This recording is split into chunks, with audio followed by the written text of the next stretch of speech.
Hello friend नमस्कार जय जगन्नाथ मो चैनल को आपण मानक स्वागत। तो मु आसी जाइए आज गोटे नुआ रेसिपी सांगे तो मुझे आज बनवा जाऊँगी दही बरा। तो केमती कौन बनाऊँगी आपण मान सांगे शेयर करी।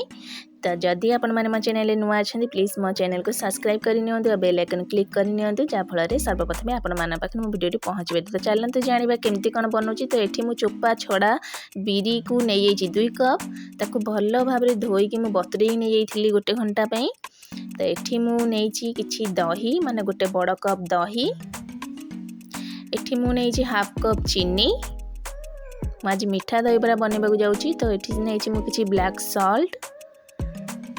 एठी नहीं घुसुंगा पत्र धनिया पत्र जीरा और सुखिला लंका आ तड़का मारिबा को सोरिष और जीरा। तो जो बिरी मु नहीं ताको भल भाव मु बाटी नहीं पूरा चिकन करी देखी पारे गोटे बाउल को काढ़ी नहीं गली। हाफ कप रु अधा मु नहीं सुजी सेठी टिके लुण देदेली आके बेकिंग पाउडर दे देछि ताको भल भाव मु मिक्स करके टिके फेणई नेबा जो आम माने बराटा बहुत ही नरम हम जिते आम फेणईबा से ही माने आम नरम माने आम बराटा नरम हम। तो मु देखी पारे ताको 5 मिनट लगातार माने फेणई चलची। तापर एबे मु ताको घोड़े के रखी नउची। तापर एठी मु गोटे कढ़ाई को गरम करी नेची सेथिरे मु किछि जीरा और जो सुखिला लंका को रखिथिल ताको देई नउची ताको टिके भल भाव रे भाजी दबा जोटा कि हमर दही बरा रे टिके जीरा और सुखिला लंका गुंडटा ही बहुत ही भल लागे खाइबा पई। तम ताको टिके भाजी नउची हमर एबे भाजा हे गेला मैं गोटे प्लेट को काढ़ी की ताको ठंडा कर नउची। सेही सेम कढ़ाई रे मु रिफाइन ऑयल दे दोची जो बरा छाणीबी। तो देखी पारे तापर मुझे गोटे बाउल नहीं भितर मु जो 500 ग्राम दही को रखी ताकू नहीं गली आधा कप जो मु चीनी रखी ताकू नहीं गली टिके ब्लैक सॉल्ट आउ तापर एबे ताकू देकरी भल भाव मु मिक्स कर नउची। देखी पारे अल्प टिके पानी दउची बेसी पानी देबिनी एटा मु बहुत मोटा गाढ़ा ही रखी दहीटा को। तापर एबे मु धनिया पत्र ऐड करूची आउ जीरा सुखिला लंका जो गुंड कर रखी ताको एबे ऐड करूची कारण एटा मीठा दही बरा बनूची माने दहीटा टिके मोटा रहिबा ही भल आ बेसी मु पतला करूनी एटा खाली ही खिया जिवो एथरे किछि भी सब्जी वगैरह यूज हबनी। तो देखंतो केमती कोन करची मु टिके हाथ रे पानी लगे नेली मो तेल एबे गरम ही आसलानी। तो बरा को मु छाणी नउची गोल गोल करके आपण माने चाहिले ता मझिरे जेमती बरा बने होल करि परिबे किंतु मु एटा गोल गोल शेप रे रखीची। तो देखी पारे जी कढ़ाई रे धरजी तो सेतिक बरा मु छाणी नउची। देखिए आपण माने केते माने मो बराटा फुली आसीबो पूरा ही सॉफ्ट होईची। ताको 2-3 घंटा में रखी नहीं थी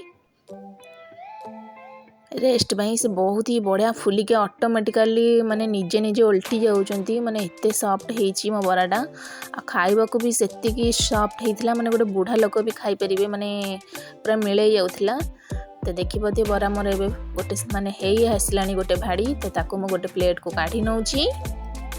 ताको एबे हल्का लूण टिके पकेकी गोटे माने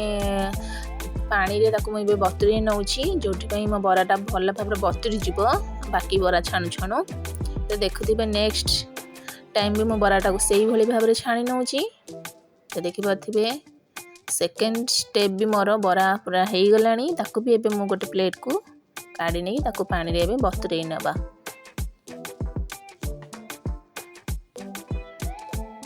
तो देखी पाथिबे मैं एबे पानी रे दे देली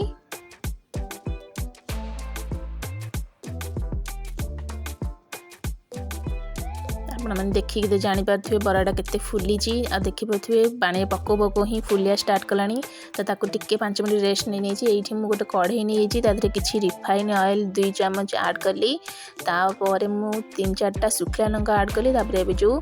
सोरिष आ जीरा को तादरे ऐड करके ताको एबे तड़के माने मु गोटे माने फुटेइबा को देली भल भाबरे। तापर एबे घुसना पत्र ऐड करके करी पत्ता